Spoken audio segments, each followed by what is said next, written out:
ఇవి ట్రోప్ ఛార్జీలు. ఏంటి ఈ గత సంవత్సరాల్లో మరి ప్రభుత్వం ఈ డిస్కాముల్లో ఏదైతే ఆ రోజు ఏపీఆర్సి రెగ్యులేటరీ కమిషన్ నిర్దేశించిన ధర కంటే అధికంగా రవాణా ఛార్జీలు కానీ లేకపోతే లాసెస్ కానీ లేకపోతే అదనంగా పవర్ పర్చేజ్ చేయడం వచ్చిన అది కానీ అవన్నిటి కలిపి దాన్ని 15,450 కోట్లు వస్తే ఆ డబ్బుని ఇప్పుడు తీసుకొచ్చి వినియోగదారుల మీద ఏదైతే ఇందాక చెప్పిన ఈ సామాన్యుల 0 నుంచి 400 యూనిట్ల వరకు వాడుతున్న వీళ్ళందరి మీద ఈ డబ్బును వచ్చి చిన్న పెద్ద తేడా పాడ ఏమీ లేకుండా సమన్యాయం చేస్తూ అందరి మీద ఇవ్వడం తేదలుచుకుంది ఈ ప్రభుత్వం. ఎంతవరకు సంబంధించిన ఆలోచన చేయండి. అడిగితే అడ్డగా బుకాయిస్తున్నారు. ఏమని బుకాయిస్తున్నారు? మీరే కదా ఏపీఆర్సీ పెట్టారు, మీ హయాంలో కూడా పెరిగాయి అంటున్నారు. ఒక విషయాన్ని జ్ఞాపకం చేస్తున్నాను. ఇక్కడ ఉన్న ఆ నాయకులకి మీ ద్వారా రేపు మళ్ళీ దీని తర్వాత అడగబోయే పత్రికా సోదరులకు కూడా వాళ్ళకి కూడా ముందుగా చెప్తున్నాను, వాళ్ళకి కూడా మీకు కూడా ఇవన్నిటినీ ఓవర్కమ్ అయ్యాయి కదా. మాకు చాలా తెలివితేటలు ఉన్నాయి, మాకు సంపద సృష్టి తెలుసు, అద్భుతమైన మాకు ఆలోచనలు ఉన్నాయి, మాకు వచ్చి అనుభవం ఉంది అని కదా ప్రజల్ని మభ్యపెట్టి మోసం చేసి వీటికన్నిటికీ మీరు ముందుకు వచ్చారు. మరి ఏ రకంగా మీరు ఈ 2 రూపాయలని రేపు మార్చి లోపల ఇవాళ నుంచి మరి మార్చి వరకు చూస్తే సుమారు 2 రూపాయలు పెరగబోతుంది. ఏ రకంగా మరి మీరు వడ్డనేస్తారు? ఈ 15,000 కోట్లని ఎందుకు ప్రభుత్వం సబ్సిడీ లోపల ఇవ్వలేకపోతుంది?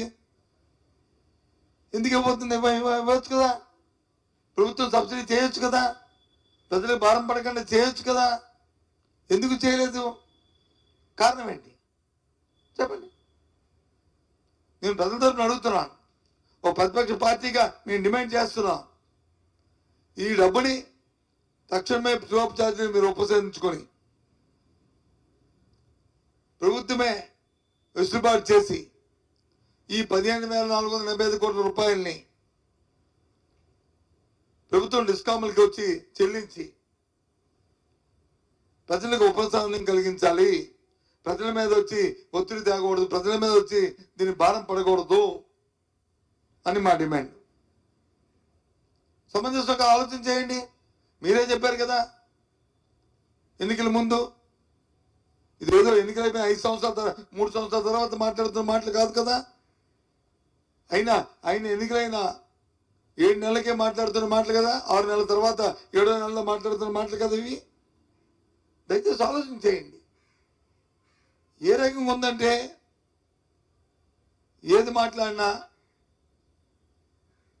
ఏదో శ్రీరామనామం జపంలాగా ఏదో రామ రామ రామ అన్నట్టు జగన్మోహన్ రెడ్డి, లేకపోతే ఆవు గదలాగా ఆవు పాలు ఇచ్చిన పాలు తెల్లగా పాలు వచ్చి తెల్లగా ఉండను, దాని నుంచి నెయ్యి వస్తుంది, వెన్న వస్తుంది, వెన్న వచ్చి మనకు పెడితే నెయ్యి వస్తుంది. ఇదే కథ, ఇంకో కథ లేదు.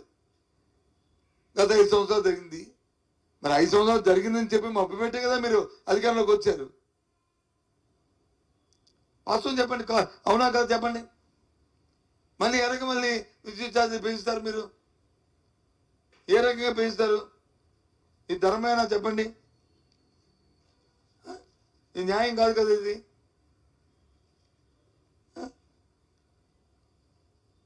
ఇంతే కాకుండా